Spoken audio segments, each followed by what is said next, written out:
And so we were like, okay, yeah, aye, sir. Hung up.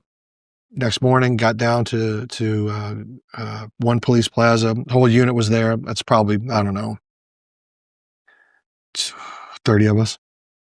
And we 30 of you. Yeah, just 30. It's a Marine training unit, so it's a very small unit in Manhattan. With a disaster of that proportion? Well, but that's just your group. Just okay. our unit. Jay, you can fly that in, Mama. That's just our unit. Okay. Thank you very much. So I'm poor too. That's nice. It's a nice touch there, Shu. Leave the water, old girl.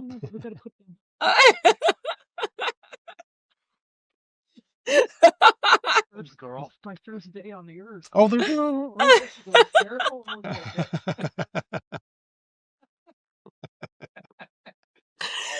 Oh, okay. I'm sorry. Okay, I'm sorry. So there were 30 of you. Yeah. So we reported to Ground Zero, and then they said, okay, we're going to start moving the rubble in the bucket brigades, because at the time it was 6 stories of rubble.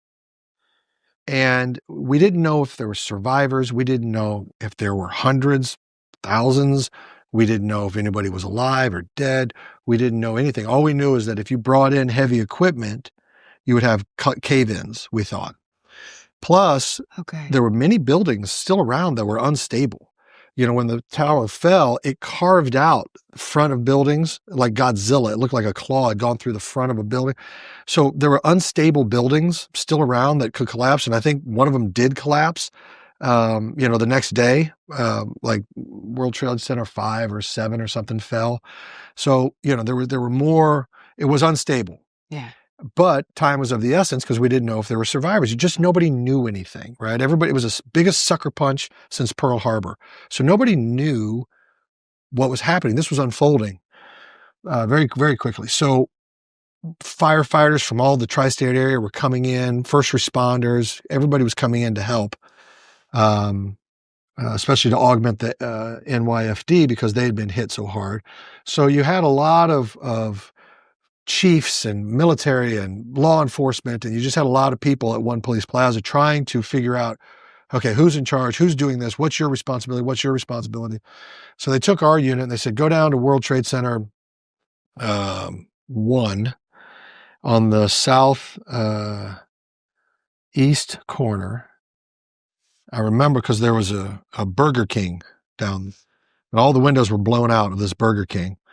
It was all covered in ash. Everything was covered in ash and dust.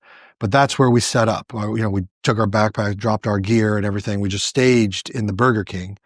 And then we walked up, and like ants going up a hill, we just fell in line and we started passing buckets up and buckets down and buckets up and buckets down.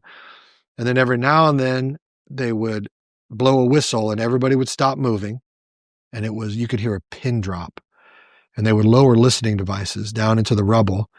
And they would listen for anything, banging, voices, anything. And they would do that for, 5 minutes. Then they'd bring it back up and say, okay, everybody back to work. And so you'd go back to work and you'd work. And then an hour later, everybody stopped. They'd do another listening. And this went on and on. So we worked 12 hours on, 12 hours off, 12 hours on, 12 hours off, 12 hours on, all the way until about September 18th. Oh my God. And then they pretty much decided it was no longer search and rescue. Yeah. At that point. That point, it was search and recovery. And most of the buildings that were still there, they felt were stable enough so they could start bringing in more people and more. And at that point, they brought in heavy machinery like bucket loaders and things like that to start bringing things out. And and then from the 18th they never found anything. To the 30th of September, I went to work in one police plaza. I was off the piles and back in the one police plaza. And all they gave us was a surgical mask. I was going to say that like, there are horror stories that have come out of just the cleanup zone of people who got super sick, all the chemicals in the air. And I just remember it was like moon dust. Like when you stepped these clouds, the dust was so fine. It was so pulverized. That concrete was so pulverized that it was like moon dust. You stepped and a cloud would go up like 2 feet up to your knees and it would just linger there. That's how light it was. And So every step you took is just had to be powder. surreal. And it was, and burn out vehicles. Like in Kosovo, this is New York City. This is Manhattan. Yeah. And you got F-16s flying cover up and down the East River and the Hudson. As the temps start to rise, I get that familiar urge to refresh my closet. But I am done wasting money on trendy pieces that I wear once, which is why I'm obsessed with Quince. The clothes are timeless, elevated, built to last, no insane markup. I'm talking about 100% European linen shorts and dresses that start at just $30. Italian leather platform sandals, luxe swimwear that looks straight off a runway but costs half of what you'd expect. Quince partners directly with top-tier factories, cutting out the middleman so you get designer quality at a price that actually makes sense. And they only work with ethical, responsible manufacturers who care about people and the planet. Personally, I stocked up on the linen tees and the tanks, and believe it or not, a killer summer dress. Occasionally, I do wear dresses. And honestly, it finally feels like my wardrobe matches my standards. Upgrade your wardrobe at quince.com. Luxury should never mean compromise. Team, give your summer closet an upgrade with Quince. Go to quince.com/Jillian for free shipping on your order and 365-day returns. That's QUINCE.com/Jillian to get free shipping and 365-day returns. Quince.com/Jillian. Choose Function because it's the only health platform that gives you access to the kind of data most people never see and the insights to take effective action. Inside Function, you can test over 160 biomarkers, from heart and hormones to toxins and inflammation, even stress. You can also access multi-region MRI and CT scans, and they're all tracked in one secure place over time. It's a near 360 view to see what's happening in your body, and that's why top health leaders like Dr. Mark Hyman, Dr. Andrew Huberman, Dr. Jeremy London, they're all behind Function Health. This is why I love Function Health. And you know what else? Lab visits are fast and convenient at 2,000 plus locations across the U.S. Just $499 a year, that's $1.37 per day for cutting-edge health insights. What sets Function apart? All the results are tracked over time in one secure place, so you see how your health evolves. Insights come from top doctors based on your unique results. These could cost over $10,000 if you did it on your own, and there are no perverse incentives. Function doesn't push supplements or pharmaceuticals. It's just powerful, unbiased health data designed to help you own your health. Learn more and join using my link, and the first 1,000 people get a $100 credit towards their membership. Visit www.functionhealth.com/Jillian or use the gift code Jillian at sign up to own your health. And you're like, I've got F-16s flying cover over Manhattan while I'm trying to dig out the rubble of what used to be it was surreal. It was like a bad Godzilla movie. It was really on a scale you can't imagine.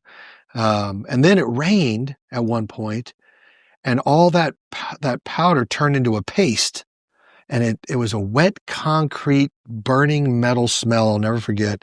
And it was, it was just everywhere down there. And then the recovery efforts just kept going and going and going. And then my orders were only from September 11th or 12th to the 30th. And then after the 30th, I was a captain in the Marines at the time. I had a very high security clearance for my job. Your medals, by the way, I can't even understand them. They're like on Wikipedia. There's like 4 rows of them. Well, you burned a lot of shit out. It's like in this medal, I was like, okay, I can't follow it. My ADD, there's like 20,000 of them in the. So yeah, you were a lieutenant colonel or something, the captain, I got out, I was lieutenant. So, and please, I had to throw that in lest I forget to just add that to your list of achievements. I had a very high security clearance for my job, which is unusual. It was a green badge. It was a top secret with a skiff clearance and all this stuff. And so I knew they were going to need people. So I volunteered. I told my commanding officer, I said, I'll go back on active duty if they need people. Right.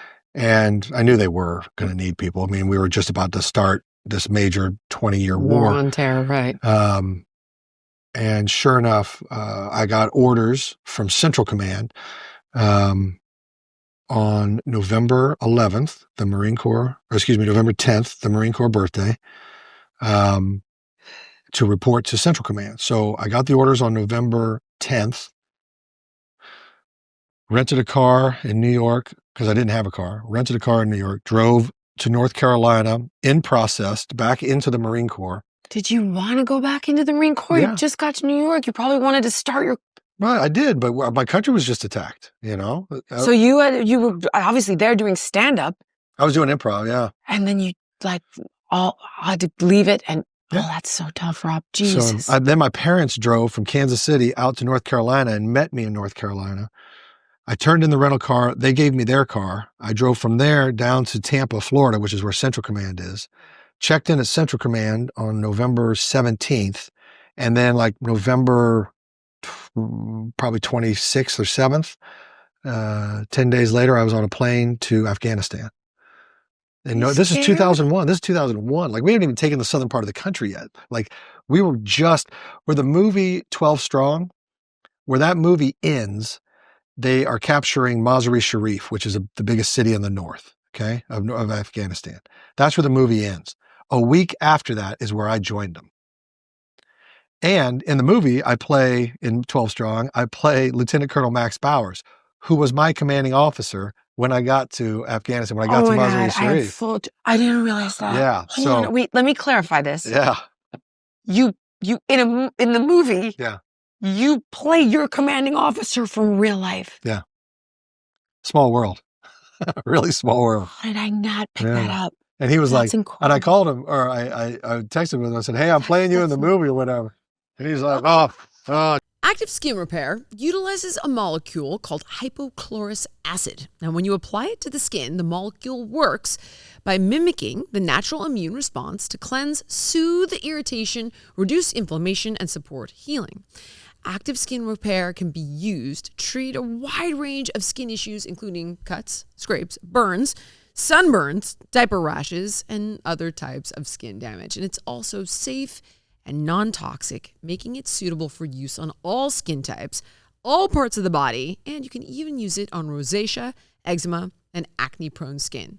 With over 500,000 happy customers, thousands of 5-star reviews, and ingredients so safe and clean they can be used by the youngest member of the family to the oldest, you now have one simple solution for all of your family's skin health needs. So visit ActiveSkinRepair.com to learn more about Active Skin Repair and to get 20% off your order. Use the code Jillian. Again, that's ActiveSkinRepair.com and the code is Jillian. Thank you so much for watching. If you enjoyed the podcast, please like, comment, subscribe, and share. And make sure to let me know what guests you want to see on in the future.